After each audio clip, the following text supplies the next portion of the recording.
महाजरीन जम्मू कश्मीर की 12 नशिस्तों की मनसूखी नुमाइंदगी का कत्लेआम। लाहौर से अली हसन भट्ट की रिपोर्ट। आज़ाद कश्मीर के महाजरीन जम्मू और कश्मीर की 12 नशिस्तों का अचानक खात्मा एक ऐसा इक़दाम है जिसने न सिर्फ महाजरीन बल्कि पूरी कश्मीरी बरादरी को गहरे सदमे में मुब्तला कर दिया है। ये फैसला उस तबके की सियासी आवाज़ को खामोश करने के मुतरादिफ है जिसने हमेशा पाकिस्तान के साथ वफादारी, कुर्बानी और इसार की मिसालें कायम की। ये नशिस्तें महज असम्बली की चंद सीटें नहीं थी बल्कि उन लाखों महाजरीन की नुमाइंदगी की अलामत थी जो भारत के जुल्म जबर से हिजरत करके पाकिस्तान आए और आज भी मसला कश्मीर की रूहानी और सियासी कुव्वत समझे जाते हैं। इन नशिस्तों को खत्म करना दरअसल उस अज़म और तसलसल को कमजोर करने की कोशिश है जो पाकिस्तान और कश्मीर के दरमियान एक अटूट रिश्ते की सूरत में कायम है।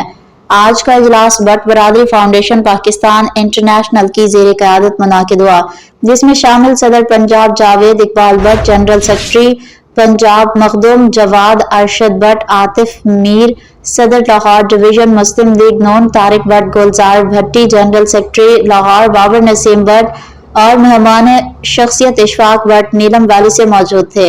इशफाक भट्ट ने कहा कि हुकूमत के इस फैसले ने जमहूरी इक़दार, आईनी तवाज़ुन और इंसानी एहसासात पर गहरा वार किया है। हैरत की बात यह है कि ऐसे फैसले बगैर किसी अवामी मुशावरत या पार्लिमानी बहस के किए जा रहे हैं। अवाम सवाल उठाने में हक बजानिब है कि आखिर वो कुव्वतें कौन सी हैं जो कश्मीरी मुहाजिरीन की सियासी शनाख्त मिटाने के दर पे हैं। कैमरामैन गुलजार भट्टी हमारे साथ रहिएगा। नाज़रीन, मैं आपका होस्ट बाबर नसीम भट्ट। आज हमारे पास अशफाक अहमद भट्ट साहब भट्ट बरादरी फाउंडेशन पाकिस्तान इंटरनेशनल के दोस्तों से मुलाकात करने के लिए आए हैं, जिनका मकसद, जिनका मौक़िफ़ ये है कि महाजरीन जम्मू कश्मीर की 12 नशिस्तों की मनसूखी इक़दाम कत्ल है। हुकूमत ने इनके साथ क्या सलूक किया और कश्मीरी भाइयों ने हुकूमत के साथ क्या क्या तावन किया, इस हवाले से अशफाक अहमद भट्ट साहब आज हमसे गुफ्तगू करेंगे। हमारे साथ भट्ट बरादरी फाउंडेशन की आला क़यादत मौजूद है, हम उनसे भी सवाल करेंगे। जी, औज़ुबिल्लाहि मिनश्शैतानिर्रजीम, बिस्मिल्लाहिर्रहमानिर्रहीम। बहुत शुक्रिया बाबर नसीम भट्ट साहब और हमारी जो कश्मीरी कम्युनिटी के जितने ज़िम्मेदार लोग हैं, मैं उनका तहे दिल से शुक्रगुज़ार हूँ कि इन्होंने अपना टाइम निकाला और मैं आज़ाद कश्मीर से यहाँ आया। वो भी चूँकि हमारा एक नेटवर्क है, चूँकि मैं as a general secretary Kashmiri जो कम्युनिटी है हमारी आज़ाद कश्मीर की प्लस पाकिस्तान की, इसका मैं एज़ ए जनरल सेक्रेटरी हूँ। और इस नाते से जो हमारे आज़ाद कश्मीर में जॉइंट एक्शन कमेटी की कॉल पे एहतजाज हुए, उसमें जो चार्टर ऑफ डिमांड पे पहला क्वेश्चन था, उनका डिमांड थी कि 12 नशिस्तें जो महाजरीन की उनको ख़त्म किया जाए। इस पे हमारे पाकिस्तान से बहुत सारे लोगों के जो तहफ़्ज़ात से वो मैंने अपने व्हाट्सएप ग्रुप में आफ्टर जो हमारा एहतजाज था उसके बाद जब मैंने व्हाट्सएप ग्रुप खोला तो देखा इसमें अंदर एक वायवेला मचा हुआ। तो मैंने उसको महसूस किया, मैं अपने ग्रुप में आया, अपनी बरादरी से मुखातब हुआ, मैंने कहा ग्राउंड पे ऐसा नहीं है, ऐसी बात है। फिर इनसे मेरी गुफ्तगू होती रही। तो आज़ाद कश्मीर में कुछ ज़िम्मेदार लोग हैं जो joint action committee core committee के मेंबर हैं। मैं परसों लाहौर आ रहा था, मैंने शौकत नवाज़ मीर साहब को भी टच किया मगर वो कोटली गए हुए थे। मुज़फ़्फ़राबाद में जो ज़िम्मेदार लोग थे उनसे बैठ के फिर मेरी ये नशिस्त हुई कि हमारे पाकिस्तान में जो कश्मीरी भाई हैं उनका ये कहना मौक़िफ़ जायज़ है, लिहाजा हमें इस पर बैठना चाहिए। उन्होंने अपनी भी राय भी दी, वो आपसे मैंने शेयर की है। आज मैं यहाँ आया हूँ, आप सबका बहुत शुक्रिया। बड़ा टाइम हम बैठे, इस पर बड़ी बातें हुई। मीर साहब की मैंने बहुत अच्छी बातें सुनी, इसी तरह तारक साहब की बड़ी अच्छी गुफ्तगू सुनी। मगर जिस तरह आप और मैं आम आदमी हम इस पे सोच कर रहे हैं, सर्च कर रहे हैं आगे क्या करना है और होना चाहिए या नहीं होना चाहिए, इस तरह मेरी रिक्वेस्ट आपसे और आज़ाद कश्मीर के लोगों से जो 12 लोगों को मुंतखब करके असम्बली में भेजते हैं, वो किस मर्ज़ की दुआ है। ये तो आज तक उन्होंने इस पे कानून साजी करवानी थी, कुछ डिमांड रखनी थी, कुछ उनको मजबूर करना था, आज़ाद कश्मीर की गवर्नमेंट से सवाल करना था, एक्शन कमेटी के जो मेंबरान हैं उनसे रिक्वेस्ट करनी थी, सवाल करने थे और आइनी तौर पे ये काम होना चाहिए। मैं भी इस चीज़ की मज़ामत करता हूँ कि हम कश्मीरी आपस में तकसीम नहीं होने चाहिए। हम कश्मीरी पाकिस्तान में मकीम हैं, आज़ाद कश्मीर में या उस पार हैं। वल्ला हमारा दिल दुख रहा है जब हमें हमारे दरमियान जब कोई ताकत, कोई लाबंग ایسی ہوتی ہے تو ہمیں تکلیف ہوتی ہے. ہم کشمیری ایک ہیں, انشاءاللہ ایک تھے, ایک رہیں گے. اس میں اللہ نہ کرے ہمارے درمیان کوئی. ہمارے ساتھ موجود ہے بٹ برادری فاؤنڈیشن پاکستان انٹرنیشنل کے محترم کارکن. آج وہ بھی بات کریں گے اسی سلسلے میں, اسی سلسلے کی ایک کڑی آج وہ بیان کریں گے, اپنا موقع پیش کریں گے. آئیے سنتے ہیں. جی السلام علیکم. وعلیکم السلام. سب سے پہلے بابر نسیم بٹ صاحب آپ کا بہت شکریہ.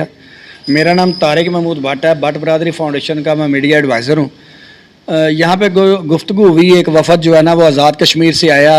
اس کا ہمارا مین موٹو تھا کہ جو کشمیر میں جوائنٹ ایکشن کمیٹی نے 12 سیٹوں کا جو معاملہ اٹھایا ہے اس پہ یہاں پہ بڑی ایک لمبی چوڑی ڈبیٹ ہوئی, بڑی اچھی گفتگو بھی ہوئی. جی السلام علیکم ناظرین, میرے ساتھ موجود ہیں حافظ طارق بٹ صاحب جو بٹ برادری فاؤنڈیشن پاکستان و انٹرنیشنل کے وائس پریزیڈنٹ ہیں, اور یہ آج اپنا موقع پیش کریں گے مہاجرین کشمیری کے حوالے کے ساتھ, اور یہ نمائندگی کر رہے ہیں بٹ برادری کی پوری دنیا کے کشمیریوں کی. اور مجھے یہ بات کہتے ہوئے فخر محسوس ہوتا ہے کہ پاکستان میں اور آسٹریلیا میں, ساؤتھ افریقہ میں اور مختلف امارات کے ممالک میں بٹ برادری فاؤنڈیشن پاکستان انٹرنیشنل کا نام جاوید صاحب نے بلند کیا ہے, اور یہ لیڈر ہیں. ہاں جی السلام علیکم. جی آپ بتائیے گا. جی بسم اللہ الرحمن الرحیم. نام حافظ طارق بٹ, تعلق لاہور سے. بٹ برادری فاؤنڈیشن پاکستان کے حوالے سے میں تھوڑی سی بات کروں گا, پھر ہم چلیں گے انشاءاللہ کشمیر کے. ہم وہیں سے آئے ہیں. اس وقت پاکستان کے اندر بٹ برادری فاؤنڈیشن کا سب سے بڑا گروپ جس کے صدر ہیں حاجی ارشاد بٹ صاحب, پنجاب کے صدر ہیں جاوید بٹ صاحب, جنرل سیکرٹری ہیں پنجاب کے جناب جواد ارشد بٹ صاحب, عاطف میر صاحب ہمارے ساتھ ہیں ماشاءاللہ, طارق محمود بٹ صاحب جو کسی تعارف کے محتاج نہیں ہیں, جناب ہمارے نیلم ویلی سے آئے ہوئے اس وقت ہمارے دلوں میں رہتے ہیں اشفاق بٹ صاحب, ان کے ساتھ ایک لمبی ڈبیٹ ہوئی ہے. میں تھوڑی سی بات یہ کروں گا کہ ہم جو بٹ برادری فاؤنڈیشن جو نمائندہ تنظیم ہے پاکستان کے اندر کشمیر کی, تقریباً 1000 لوگوں کا یہ گروپ ہے, اور یہ 1000 نہیں ہے, میں جس گھر سے میں ہوں تقریباً 150 لوگوں کے افراد کی نمائندگی میں کر رہا ہوں. اسی طریقے سے ارشد جواد صاحب کی بہت بڑی فیملی ہے, یہ اس کی نمائندگی کر رہے ہیں. اگر اس طریقے سے دیکھا جائے تو ہم کم از کم 50 سے 60 ہزار لوگوں کی نمائندہ جماعت ہیں پاکستان کے اندر, تو ہم ان کی نمائندگی کر رہے ہیں. ہم جو بھی بات کرتے ہیں وہ اپنے صدر, جنرل سیکرٹری, صدر پنجاب یا جتنی بھی نمائندہ تنظیم کے عہدیداران ہیں ان کے درمیان گفتگو ہونے کے بعد جو پاس آؤٹ ہوتی ہے وہ ہم آپ تک پہنچا رہے ہیں. تو میرے ساتھ موجود ہیں عاطف میر LA41 ویلی 2 لاہور ڈویژن کے صدر, اور آج ان سے بھی بات کریں گے اسی حوالے سے کہ 12 نشستوں کے ساتھ جو زیادتی کی گئی, جو ان کا قتل عام کیا گیا, اس کی آخر وجہ کیا تھی. یہ السلام علیکم. شکریہ بٹ صاحب آپ کے اس پروگرام کا. اچھا ایسا ہے کہ نا یہ صرف 12 نشستیں نہیں ہیں. اگر آپ اس کی ہسٹری دیکھیں, جموں سے تقریباً 2.5-3 لاکھ لوگوں کا قتل عام ہوا, ٹھیک ہے, 47 میں, جس کی تھرو آؤٹ میں پائیداش میں لوگ مائگریشن کر کے پاکستان بھی آئے اور مظفر آباد بھی شفٹ آؤٹ ہوئے. اب آ جائیں 65 کی مائگریشن, جب پاکستان 65 کی جنگ جیتا, اس کے بعد انڈیا کا الیکشن وادی پر ہوا, پھر وادی سے بھی لوگوں نے مائگریشن سٹارٹ کی اور وہ چلتی 75 تک قتل عام کے بعد. اب آ جائیں 88 کی مائگریشن, وہ آپ کو پتہ ہے جب جہاز شروع ہوا, جب جہاز کشمیر میں ایک ہائی پر چلا گیا کہ 93-94 کی بات ہے, میں نے پڑھا ہوا کہ اس زمانے کی جو گورنر تھا کشمیر کا, وہ کہنے لگا تھا کشمیر ہمارے ہاتھ سے نکل گیا. اس ٹائم مجاہدین نے جب ایک کردار ادا کیا اور کشمیر کو ایک آزادی کی طرف لے پر چلے, لیکن وہ علیحدہ بات جو ہے کہ انفارچونیٹلی وہ پیر تکمیل تک نہیں پہنچ سکی, لیکن قربانیاں دیں محفوظہ کشمیر کے وادیوں نے. ایک تو یہ چیپٹر ہو گیا. اب آ جائیں آزاد کشمیر اسمبلی کی بات کریں. آزاد کشمیر اسمبلی صرف مظفر آباد کی اسمبلی نہیں ہے, یہ 4 ستون ہیں جس کے 4 صوبے ہیں, وادی, جموں, لداخ اور گلگت. ان 4 ستونوں کے بیس پر یہ وادی آزاد کشمیر اسمبلی بنائی گئی کہ تاکہ نمائندگی کر سکیں اور دنیا کو بتا سکیں کہ یہ پورے آزاد کشمیر پلس آزاد کشمیر کی جوائنٹ اسمبلی ہے. اچھا اب آ جائیں عوامی ایکشن کمیٹی کی طرف. عوامی ایکشن کمیٹی بیسیکلی بنیادی طور پر حقوقی جماعت تھی. جماعت نے ایک تحریک سمجھ لیا, ایک حقوقی عوامی تاجر رہنما سمجھ لیں, عوامی کی حقوقی کہہ لیں ریلی چلی. اب آہستہ آہستہ وہ ایک پولیٹیکلی کی طرف جانا شروع ہو گئی ہے. اچھا پولیٹیکل ایمبیشی کی جب آپ آ جاتے ہیں تو اس میں بعض لوگ یہ نہیں دیکھتے کہ اس میں یا جائز ڈیمانڈ ہے یا انلیگل ڈیمانڈ ہے. وہ تھرو آؤٹ ایک پبلک اوپینین کو کریٹ کرتے ہیں, وہ ہائپ کریٹ کرتے ہیں تاکہ پبلک اوپینین گین کر سکیں. कुछ ऐसे ही बारह नशिस्तों के साथ हुआ है। अवामी एक्शन कमेटी ने को या कोई हो, जब वो हुकूक से जब ये इस तरफ आए 12 सीटों को टारगेट किया, ये करप्ट और गैर रियासती हैं, ठीक है। अब जब करप्शन का इल्ज़ाम आती है तो फिर बात ये आती है कि क्या दुनिया में करप्शन नहीं है? क्या आप करप्शन की बहाव पर जिन लोगों ने, लाखों लोगों ने कुर्बानियाँ दी, जानें दी, इज्जतें गंवाई, उनको आप इस एलिगेशन पर निकाल दें कि ये करप्ट है? ठीक है, मैं ये नहीं कहता कि उनमें काली बेरें नहीं होंगी, होंगी, 1 2 3 4 होंगी। क्या आप 12 का 12 को पूरी की पूरी आप जम्मू और वादी की नुमाइंदगी ख़त्म करना चाहते हैं कि ये करप्ट है? क्या सारी करप्ट हैं? ये ना, एक उनकी जो ज्यादती थी, एक उनका इनलीगल, मैं कहूँगा, देखें 12 सीटों को आइनी तोहफ़ा हासिल है 13वीं तरमीम के ज़रिए। उससे पहले 74 में इनको एक्ट के ज़रिए बनाया गया था। उस एक्ट के बाद उसमें चौधरी गुलाम अब्बास जो जम्मू के महाजर थे, वो KH खुर्शीद साहब जो वादी के महाजर थे, शायद यहाँ ग्रुप में कुछ लोगों को इल्म ना हो, KH खुर्शीद साहब कायद आज़म मोहम्मद जिन्ना के पर्सनल सेक्रेटरी भी थे। और आखिरी ज़माने में जब कायद आज़म वफ़ात पाने लगता, थ्रू आउट तब 3-4 साल जब पाकिस्तान की मूवमेंट चल रही थी, थ्रू आउट KH खुर्शीद साहब उनके साथ अटैच थे, और कितने खतूत उनके हाथों से गुजरे होंगे।